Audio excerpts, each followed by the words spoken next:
किसान भाइयों बहनों, सफलता की कहानी क्रम में आइए आज आपको ले चलते हैं सीतापुर जनपद के बिसवा ब्लॉक के कमुआ गांव, जहां औषधि और सुगंधी फसलों की खेती के लाल अशोक कुमार गुप्ता भैया टेलीफोन लाइन पर हैं। अशोक कुमार गुप्ता भैया नमस्कार। डॉक्टर साहब नमस्कार। अशोक कुमार गुप्ता भैया, आप औषधि और सुगंधी फसलों की खेती के लिए जाने जाते हैं। ये बताएं कि इसकी शुरुआत हुई कैसे और कब से? करीब 5 साल पहले थोड़ा हम जानवरों और डीएपी यूरिया और रासायनिक दवाइयों से परेशान था पहले। जी। तो हमको ये लगा कि कुछ हट के किया जाए, तो वही सोचा हमने कि औषधि फसलों को जानवर भी नहीं खाते हैं। और हमने एक प्रशिक्षण लिया था लखनऊ में 0 बजट का, तो उससे थोड़ा हमको जानकारी मिली कि इसमें देसी बीज चाहिए। यानी तो हम प्राकृतिक खेती। जी, प्राकृतिक खेती और उसमें देसी बीजों का ज्यादा होता है। जी। तो हमने सोचा देसी बीज औषधि में हो सकते हैं और जानवरों से भी दिक्कत कम होगी। तो उसी से तब से मैं थोड़ा यही करने लगा, देसी बीज लिए और औषधि फसलों के कुछ किसान मिले और वहीं से शुरुआत की हमने। तो इस समय कौन कौन सी फसल आपके खेत में है और रकबा कितना है?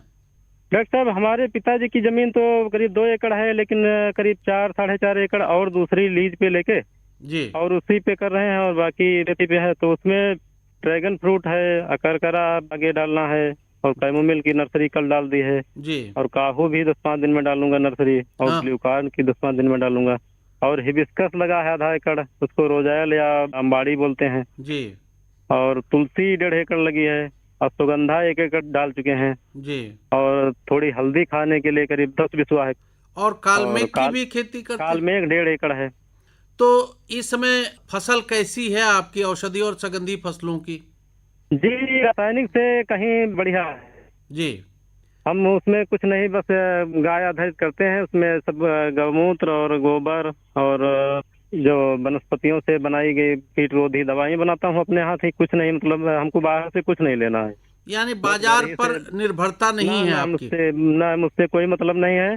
और जो ग्राहक हमको समझ गए हैं इधर उधर पूरे इंडिया में, कंपनियों से संपर्क हो गया है, तो वो बराबर फोन करते रहते हैं। जो हमारे पास होता है वो घर से ही उठा ले जाते हैं, हमको ले जाना नहीं कहेंगे, पता है।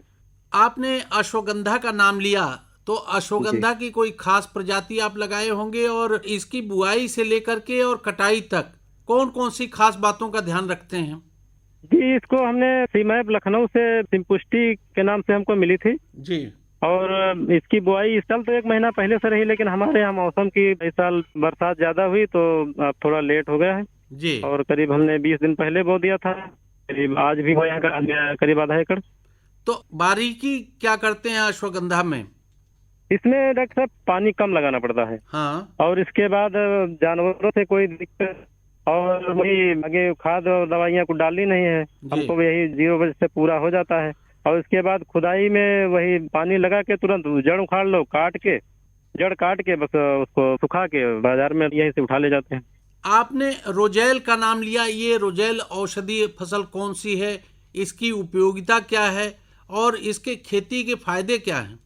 जी डॉक्टर साहब, इसको हमने जब लगाया था तो कुछ नहीं हमने डाला है। और हम जुताई भी कम करते हैं, बहुत जुताई हमने करीब 1.5 साल से की ही नहीं खेत में। जी। और उसी में बराबर एक फसल हटने के पहले दूसरी फसल डाल देते हैं और वो तैयार हो जाती है। तो उसी तरह हमने रोजेल डाला है। हाँ। और इस समय हमारे लंबाई की करीब 1 फीट ऊपर है और पूरा खेत भर चुका है। मैंने ना उसमें डीएपी डाला हूँ और ना यूरिया ना कीटनाशक दवाइयाँ। और ये शुगर होता है, डायबिटीज, और ये चाय में भी पड़ती है।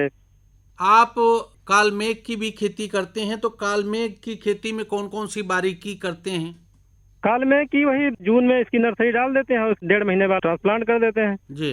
और इसके बाद पानी वानी ज्यादा इसमें लगते नहीं, बरसात में ऐसे हो जाता है। तो लाइन से लाइन की दूरी कितना रखते हैं, पौध से पौध की दूरी कितना रखते हैं, और खड़ी फसल में देखभाल क्या करते हैं? लाइन से लाइन की दूरी 1.5 फीट है और पेड़ से पेड़ की दूरी 1 फीट है। जी। और इसको देख रेख कुछ करना नहीं, इसमें कीड़े और माहू कुछ लगते ही नहीं है, इतना कड़ुआ होता है। आपने अकरकरा और कैमोमिल का भी नाम लिया, तो इसकी खेती में क्या बारीकी करते हैं? इसमें भी वही पानी की मात्रा देखना है, शुरुआत के जरूरी होते हैं। इसके बाद पानी वानी ज्यादा नहीं लगता है। और इसको जानवर भी नहीं पूछते हैं, ना कोई आदमी पूछता है। 6 महीने की फसल है और इसको लास्ट में खुदाई करके बेचना है बस।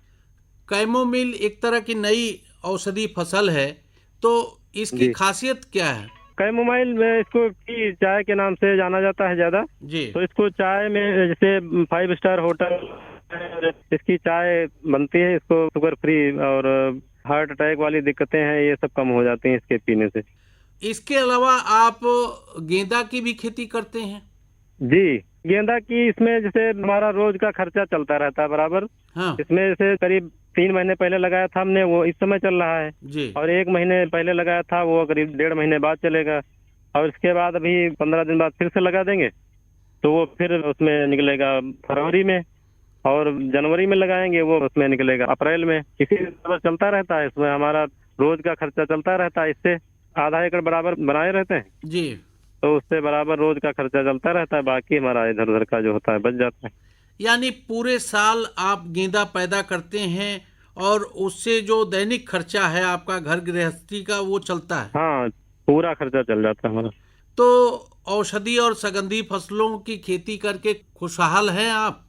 हाँ बिल्कुल सर डॉक्टर साहब, हमको बहुत अच्छा लग रहा है इससे। क्योंकि इससे जो आजकल सबसे दिक्कत आ रही है जानवरों वाली, जी ये हमारी जानवरों वाली दिक्कत खत्म हो गई है। और सबसे किसान आज परेशान हो चुका है। सारे बीज मार्केट पे हो गए हैं। जी तो हमको ये देसी जैसे औषधि है तो औषधि में हमको बीज को हर बार खरीदना नहीं। अगर वो अगले साल लगाना है तो वही बराबर 10-20 किसानों को दे सकता हूँ और खरीदना नहीं, तो वो हमारा बच जाता है। बाकी डीएपी, यूरिया और रासायनिक पेस्टिसाइड और फंजीसाइड ये हम बना लेते हैं अपने आप पत्तियों से या गौमूत्र से। गोमूत्र आधारित आप जैविक कीटनाशक बनाते हैं? जी बिल्कुल, हाँ पूरा अपने हाथ सारी चीजें, दवाइयाँ हैं, खाद है, सब अपने हाथ ही बना लेता हूँ। जैसे ड्रैगन फ्रूट हमने लगाया है करीब आधा एकड़ में। जी ये गौ आधारित ही बढ़िया रहेगा तो इससे हमने ड्रैगन फ्रूट का चुनाव किया तो वो लगा दिया है करीब आधा एकड़ में। जी। और उसमें सहफसल भी चलती रहेंगी तो उससे सहफसल चलती रहेंगी जब तक वो उसमें मिलेगा नहीं। जो अब तक का आपका तजुर्बा है औषधि और सुगंधी फसलों की खेती का, उसके आधार पर और किसान भाइयों बहनों को क्या सलाह देना चाहेंगे? डॉक्टर साहब, मैं तो यही कहूंगा कि गाय जरूर पालें और गाय आधारित खेती करें और थोड़ी औषधि जरूर करें। भले आधा एकड़ करें, 1 एकड़ करें। हम तो करीब 6 एकड़ पे करता हूँ।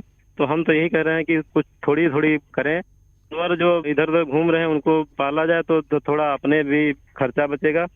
पूरे साल में जो 6 एकड़ की खेती है उससे कितना आपको आमदनी हो जाती है? हमारा डॉक्टर साहब घर का पूरा खर्चा बराबर, और मैं कुछ करता नहीं हूँ, खेती पाती पे आधारित हूँ। तो पूरा खर्चा 4 लाख बच जाते हैं। बस इतना ही बहुत, हमारा लगता कुछ है नहीं। बहुत सारे किसान भाई बहन उत्सुक होंगे आपसे मिलने के लिए या आपसे बात करने के लिए, तो अपना मोबाइल नंबर बता दें।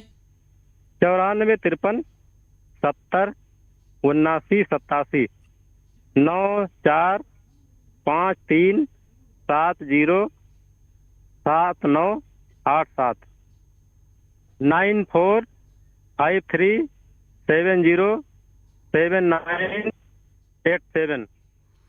चलते चलते निचोड़ रूप में और क्या कुछ कहना चाहेंगे अपनी सफलता की कहानी के बारे में? डॉक्टर साहब, मैं यही कहूंगा कि सब करके देखें। ये कहीं गन्ना, गेहूं, धान और मेंथा पर ना जाएं और फल की तरफ देखें, कुछ गाय की तरफ देखें और कृषि केंद्र जरूर जाएं। क्योंकि सरकार भी कृषि विज्ञान केंद्रों पर सबसे ज्यादा फोकस कर रही है और वहां से जानकारियां अच्छी अच्छी दिलाते हैं। वहां जरूर जाएं तो उससे भी जानकारियां मिलेंगी। और औषधि फसलों का थोड़ा चुनाव जरूर करें क्योंकि आजकल जानवरों की दिक्कत जो आ रही है तो उससे भी राहत मिलेगी। और गाय पालेंगे तो उससे पूरा अपने पर निर्भर होंगे किसान। जो आज दिक्कत आ गई है बाजार पे, आज सारा किसान बाजार पे निर्भर हो गया, वो दिक्कत कम पड़ जाएगी अगर हमारे विचार से यही सही रहेगा। अशोक कुमार गुप्ता भैया, आज सफलता की कहानी क्रम में आप कार्यक्रम से जुड़े और जो आपका औषधि और सुगंधी फसलों की खेती का तजुर्बा रहा उसके बारे में आपने बहुत कुछ बताया और किसान भाई बहन आपसे सीख लेंगे। बहुत बहुत धन्यवाद।